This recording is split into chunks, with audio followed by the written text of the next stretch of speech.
Hey everybody, happy Friday, and we are at Deception Pass today, Whidbey Island, the north end of the island, and we are on the little point here in between the west and north beach. So if you have never been to Deception Pass before, the iconic bridge is right there.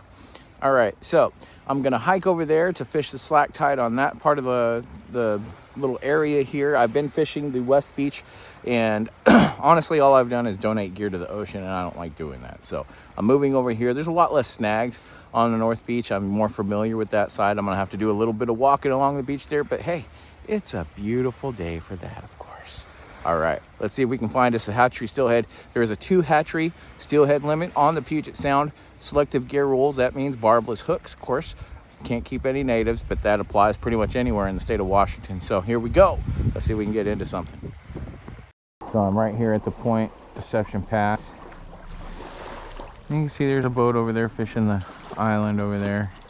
I got my usual hoochie spinner on. Of course, got number 3/0 owners, barbless, orange and yellow. Actually still have the P-line tinsel. I let it hang down a little because I put too many beads on, and that hook went down below the hoochie, but I do have the spin and glow on. I feel like that steelhead react better to the spin and glows in the salt water. I don't use this setup in the rivers, though I used to at Buoy 10 or Bonneville or McNary, John Day, when I was trolling in a boat behind an 11-inch flasher. A lot of my buddies would always use cut plugs with tuna and whatnot, and I did too, because that's what I was taught when I first got up here. And then one day I was like, you know, what are these things?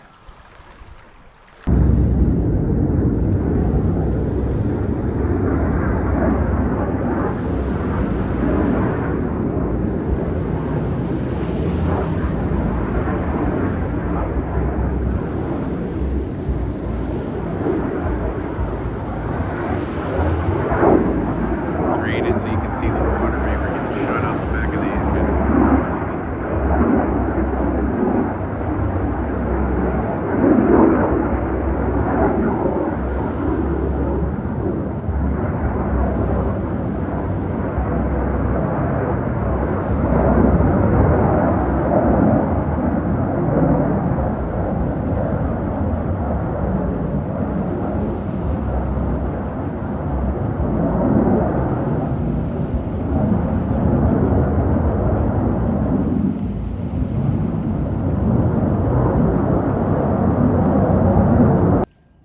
Well, we didn't get a fish today. We got skunked today. How about that? But whatever. We caught fish this week on New Year's Day, and you can't beat that. If you don't get skunked New Year's Day, it's going to be a pretty good year, right?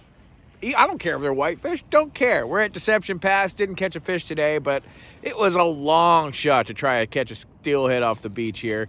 I've heard folks doing it. That's why I came. I'm not the only fool to come out here, but just checking out the sights. Just absolutely beautiful. You can see the islands. Those are the San Juan Islands behind me. That one there with the snow on it right there, I do believe that's Lopez Island there with the snow on it. That one there in the foreground, Decatur Island. Of course, that's Anacortes. This one I'm standing on is Whidbey Island. So a beautiful day out here, just gorgeous. All the rain you could handle. Lots of seagulls, a few seals here or there, and not that many tourists. Actually a great day because I had the whole place to myself for the most part. Now, all the bathrooms are closed, but other than that, all right. Didn't catch a fish today. But apparently it's been a while since I've talked rods. Wanted to let you know which rods I'm using. That's because somebody's been asking. So I got a 9-foot SST. This one goes up to 2 ounces. Why? Because I got the hoochie spinner on there, right? I want to cast it big and far, right? Got that 1 ounce weight on there. I feel like the ball weight gets it down faster than the sliding weight does, or the sliding weight, the bobber weight that I do set up a lot of folks with when I'm trying to teach them the hoochie trick. It's just easier than that other setup there to set up just a little bobber weight in line with that hoochie spinner when you're just starting out. But this has a 3/4 ounce bobber weight with a 3/4 ounce torpedo float, so I can float little beads and stuff like that. So this rod actually goes up to 1 ounce. and it's a little floppier than the other one. I want it a little more sensitive because you want to be able to feel that bite on steelhead season. And honestly, I think that's why I caught whitefish and other folks didn't, is because my rod was more sensitive than their rod. So anyway, that's what I'm using today. Y'all have a good day.